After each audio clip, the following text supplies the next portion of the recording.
Soyez les bienvenus, chers téléspectateurs, pour l'interview qui nous réunit avec le président de la République algérienne démocratique et populaire, Monsieur Abdelmajid Tebboune. Monsieur le Président, soyez le bienvenu sur RT. Je vous remercie. L'Algérie fête aujourd'hui le premier anniversaire d'un Irak exceptionnel et inédit de par son pacifisme et de ce qu'il a accompli jusqu'ici. Vous l'avez qualifié, Monsieur le Président, à plusieurs occasions de béni. Qu'est-ce qui a été réalisé par ce Irak après un an de mobilisation et qu'est-ce qui n'a pas encore été réalisé?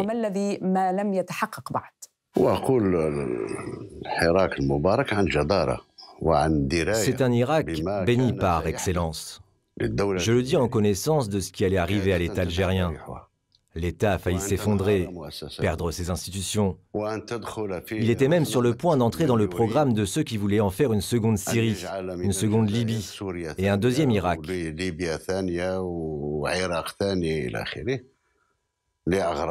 ce pour des fins malveillantes et sordides. C'est le peuple qui a sauvé son pays. Le Irak a sauvé l'État algérien de l'effondrement.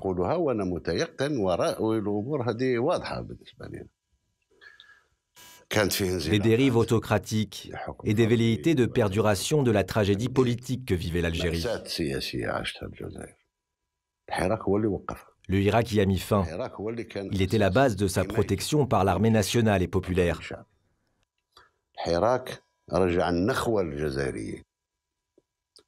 Le peuple algérien a retrouvé sa fierté grâce à lui. Je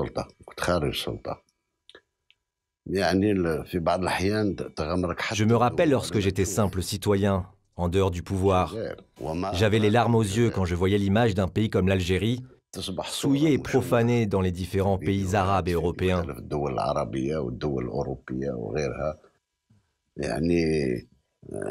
On ramenait un portrait et on se prosternait devant lui.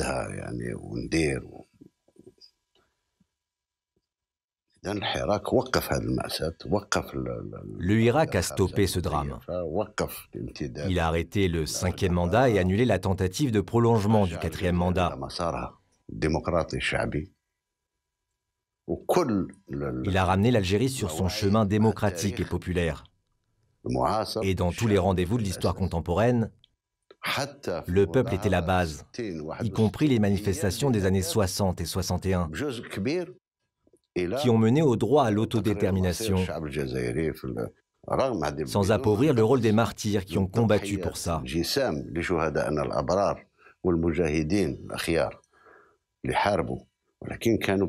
Ils ont été soutenus par le peuple qui a toujours été en cohésion avec ses dirigeants populaires.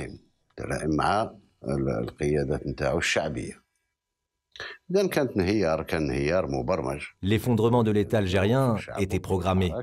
Le peuple, le Irak l'a stoppé et a donné l'image d'un peuple pacifique, cultivé et politisé.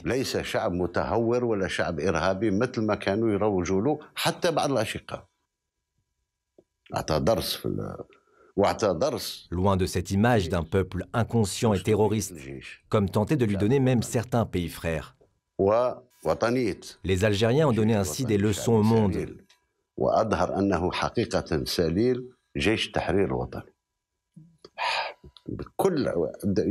Notamment quant au caractère républicain de l'armée nationale populaire, laquelle a démontré par son patriotisme qu'elle était la digne héritière de l'armée de libération nationale.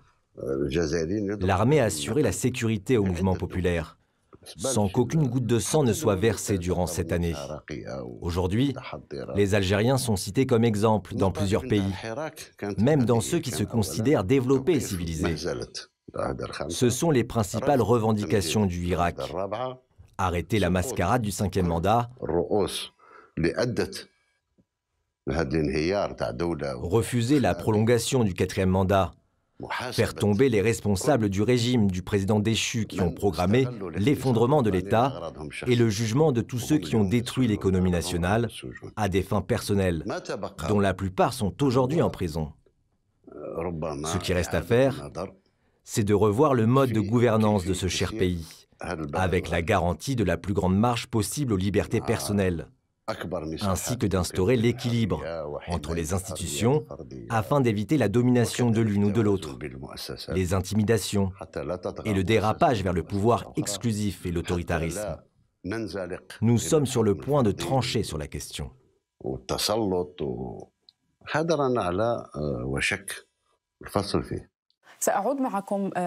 Je vais revenir avec vous sur votre projet de révision de la Constitution. Mais j'aimerais d'abord vous poser une question sur les Algériens qui continuent d'envahir la rue jusqu'à maintenant. Que leur dites-vous? Est-ce qu'on attend la réalisation de toutes ces revendications? Et est-ce que ces manifestations qui persistent constituent une charge sur le pouvoir, surtout sur le volet sécuritaire, ou doit-on nous habituer à cette image démocratique de l'Algérie de l'après-22 février?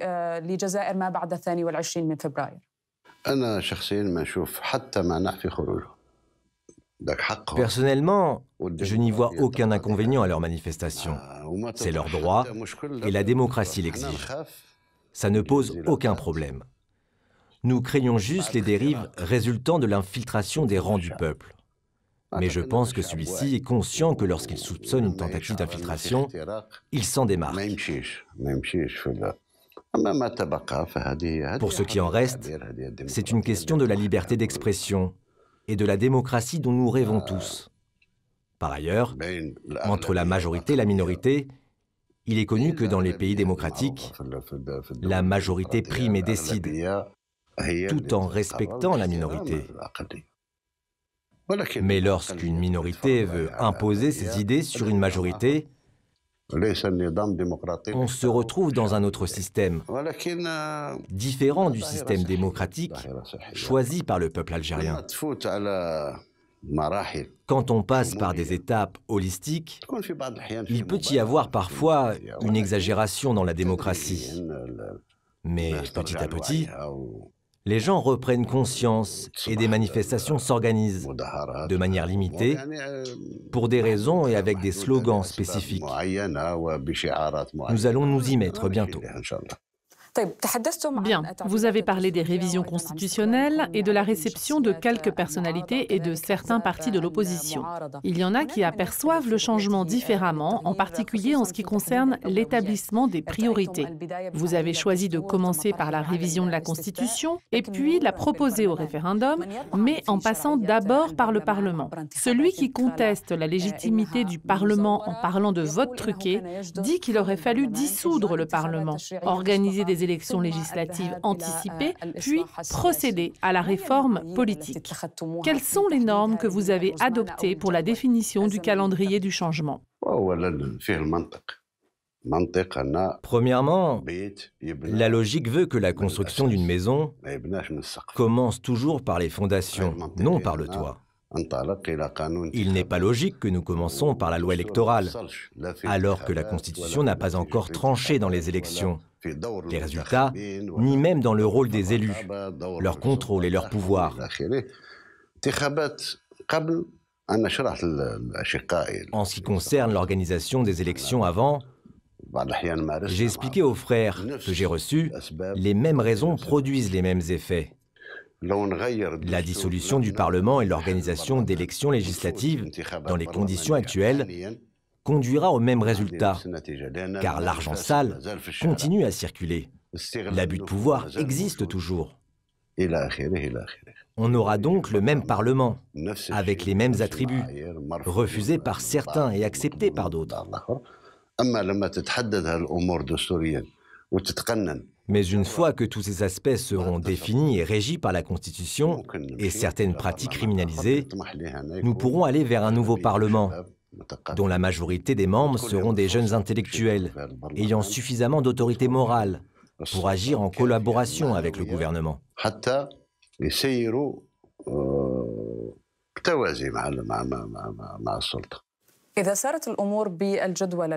Si les choses se passent selon le calendrier politique défini sans passer par des législatives anticipées, des élections auront lieu dans 2 ans.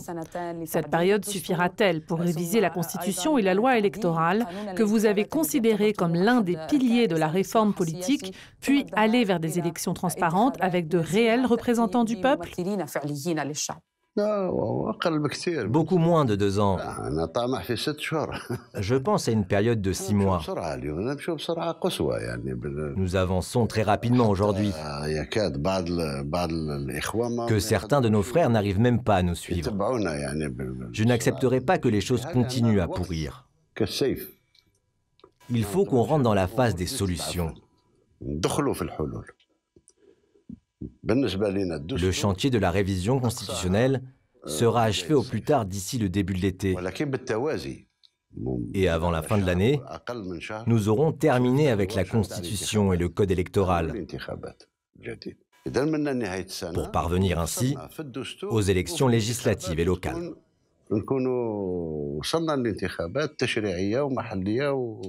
C'est-à-dire qu'il est possible d'organiser des élections législatives anticipées? Avant la fin de l'année.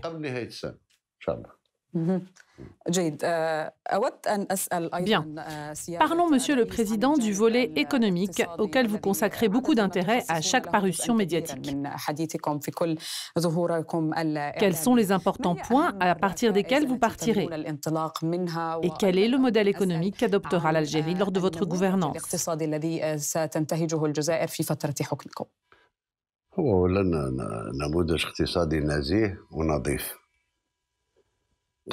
Ce sera un modèle économique honnête et propre.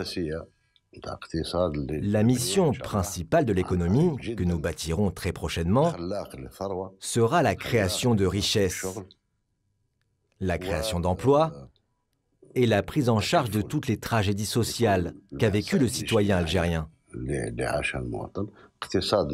Il sera impératif de sortir de la dépendance à la rente pétrolière et d'aller vers la quête d'autres ressources, afin d'asseoir une économie qui n'est pas axée sur l'importation. L'Algérie est actuellement une sorte de bazar d'import-export, face à une production nationale inexistante. La nouvelle économie sera fondée sur des bases logiques et nationalistes, une économie profitant au pays et aux citoyens, et non à un clan d'oligarques. Les richesses reviendront au peuple et seront redistribuées.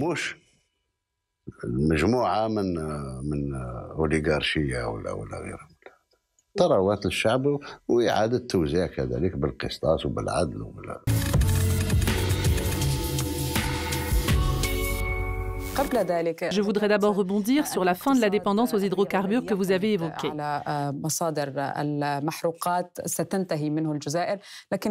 Certains ont critiqué le passage de la rente pétrolière au gaz de schiste. Qu'en dites-vous?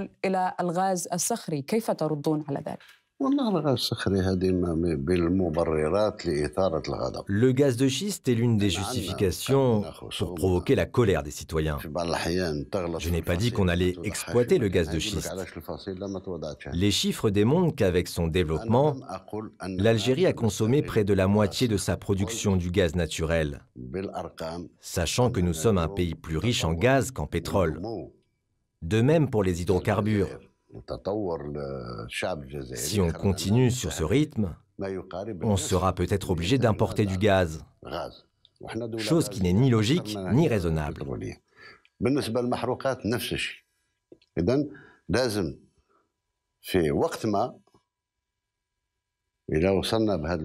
Loin de parler de l'exploitation du gaz de schiste, j'ai dit que dans cette affaire, la décision finale dépend du rapport des experts.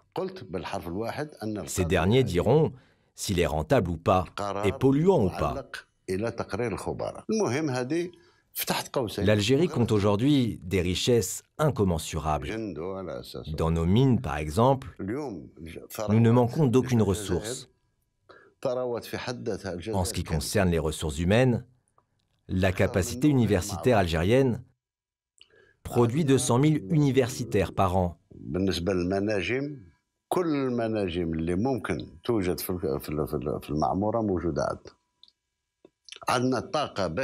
Dans le secteur de l'agriculture, entre le nord et le sud du pays, nous avons tout le potentiel agricole du sud qui n'est pas exploité.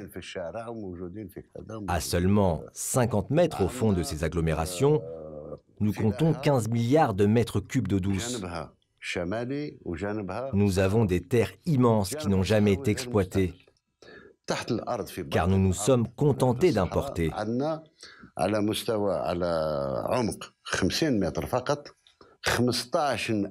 Entre fin 2018 et début 2019, notre agriculture a généré près de 18 milliards de dollars, en dépit du sous-développement et des techniques traditionnelles sur lesquelles repose le secteur.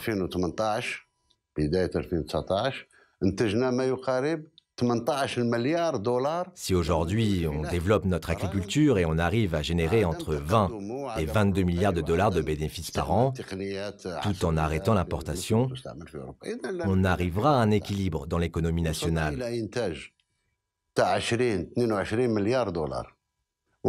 Et le secteur des hydrocarbures restera une option pour les générations à venir. Le marché économique n'est après tout jamais statique. Il connaît toujours des hauts et des bas.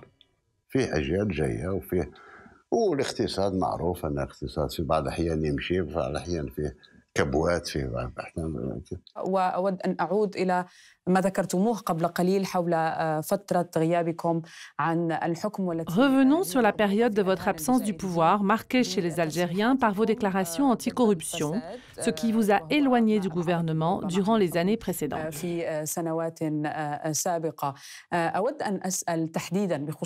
Qu'en est-il exactement de l'anarchie de l'importation, du transfert illicite de capitaux et du marché parallèle des devises?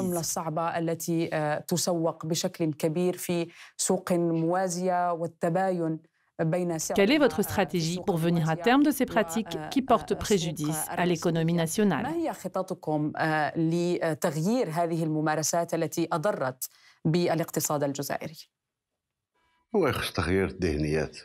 Il faut changer les mentalités, avant tout. L'interdit est toujours désiré. En ce qui concerne la devise, j'ai promis au peuple algérien d'augmenter le taux de change touristique, ce qui préservera sa dignité dans les pays étrangers. Il ne pourra pas voyager chaque année, mais peut-être tous les 2 ans. Pour ce qui est du square, Port Saïd, il a été utilisé pour l'évasion et le transfert illicite des devises et des sommes importantes non déclarées vers l'étranger. Ce fléau n'est pas propre à l'Algérie, mais il y a de nombreux pays qui s'en sont remis. Je sais que c'est dur de passer de notre situation actuelle, à savoir une économie qui était tenue par une minorité, vers une économie nationale, permettant aux Algériens de vivre dignement. Je suis certain qu'on solutionnera ce fléau d'une manière ou d'une autre. Je peux donner l'exemple des citoyens algériens vivant à l'étranger qui désirent envoyer de l'argent vers leur pays.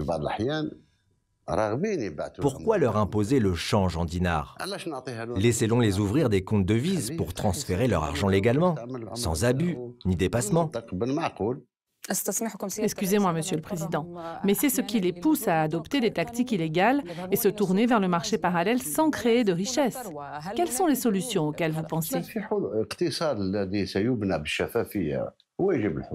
L'économie qui sera bâtie sur la transparence apportera ces solutions. Dans l'économie actuelle, toute importation est basée sur le transfert illicite des capitaux.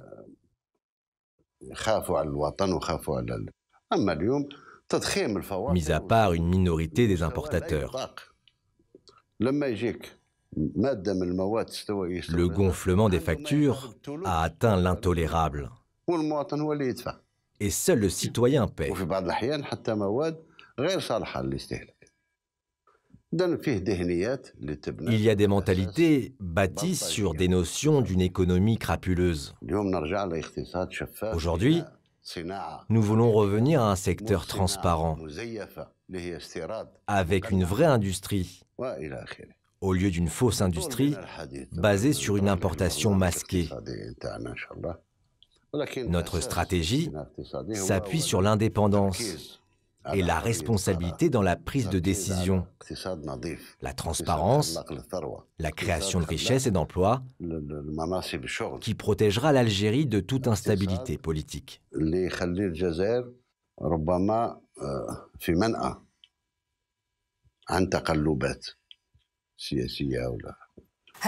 Le tourisme pourrait-il faire partie de ces ressources créatrices de richesses?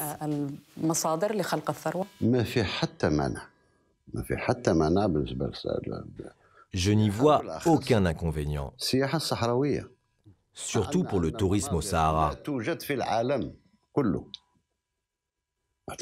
Nous avons un potentiel unique, des paysages qu'on ne retrouve nulle part dans le monde.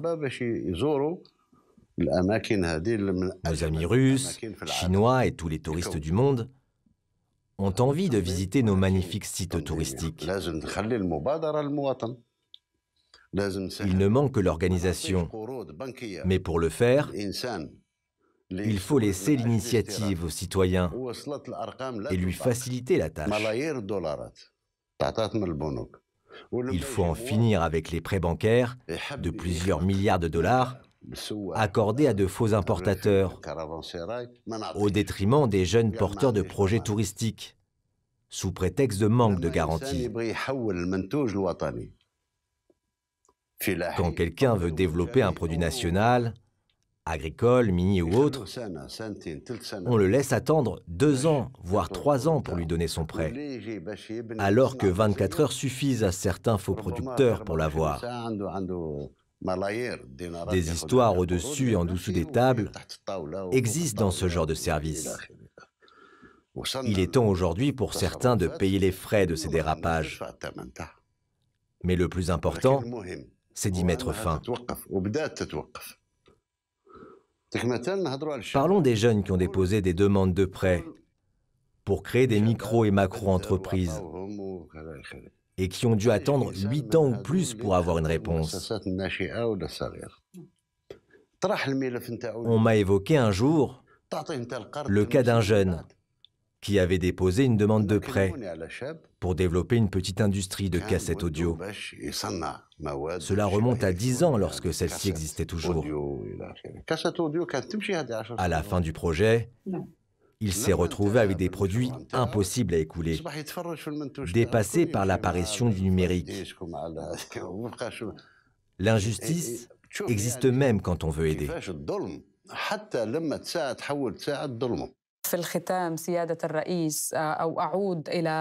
Pour finir, Monsieur le Président, je voudrais revenir sur le film documentaire Zone d'ombre, qui suscite beaucoup de réactions parmi les Algériens et que vous avez partagé avec les Walis. Il y en a qui ont pleuré la situation de défaillance qui règne dans ces régions isolées. Que promettez-vous aux simples citoyens qui gardent espoir en vous et qui attendent beaucoup de votre gouvernance? Et est-ce qu'un mandat de 5 ans suffit pour construire l'Algérie dont on rêve?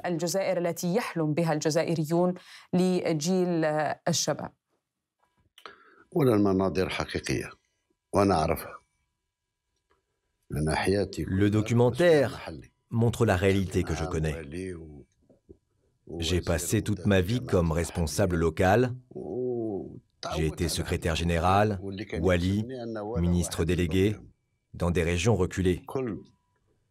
Je me suis habitué aux images de ces régions délaissées, qui n'intéressaient personne. Personnellement, j'ai foi en la campagne pour de nombreuses raisons, qui sont en grande partie historiques. La campagne algérienne a subi gros pendant la colonisation. Aucune ville n'a été bombardée. Ifri, Lorès, Ouarsenis, tous leurs villages ont été saccagés. Elles ont ensuite été oubliées après l'indépendance. Pendant la décennie noire, 70% des victimes étaient des ruraux. Et on continue à les oublier. Pourtant, les habitants de ces agglomérations sont des Algériens et bénéficient de tous les droits. Je ne demande à aucun responsable de faire de ces villages des villes, mais de préserver leur dignité.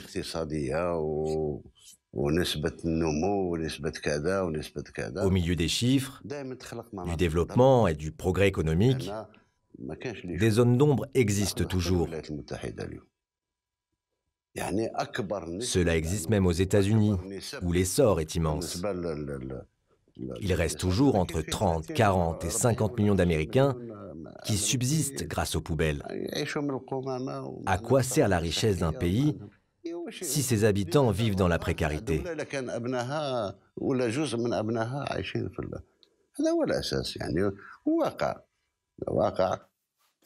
Concrètement, comment peut-on réaliser ce rapprochement du simple citoyen? Ce n'est nul le président ou le ministre qui vont s'en charger, mais ça sera la mission du responsable local, surveiller et contrôler de près. Une commission d'inspection sera installée au niveau de la présidence dans ce but. Cette commission mobile se déplacera à travers le pays pour établir des rapports audiovisuels de ce qui a été réglé ou pas, des problèmes de ces régions reculées. L'opération a déjà commencé. En l'espace de 2 mois, les communes ont bénéficié de près de 80 milliards de dinars et atteindront les 100 milliards de dinars d'ici 1 mois. Cette somme suffit largement pour leur mission. Je donne un exemple. Il n'est plus possible de relayer une maison isolée au courant électrique traditionnel. La solution actuelle est plutôt de lui installer un kit d'énergie solaire. Ce kit coûte entre 25 et 30 millions de centimes. Ce n'est rien devant le confort qu'il peut apporter à une famille. Une somme pareille peut être dépensée sur un simple anniversaire ailleurs.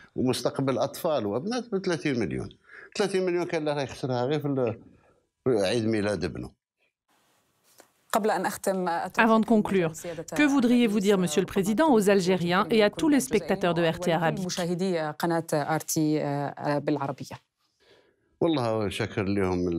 Je remercie d'abord tous ceux qui ont suivi cette interview.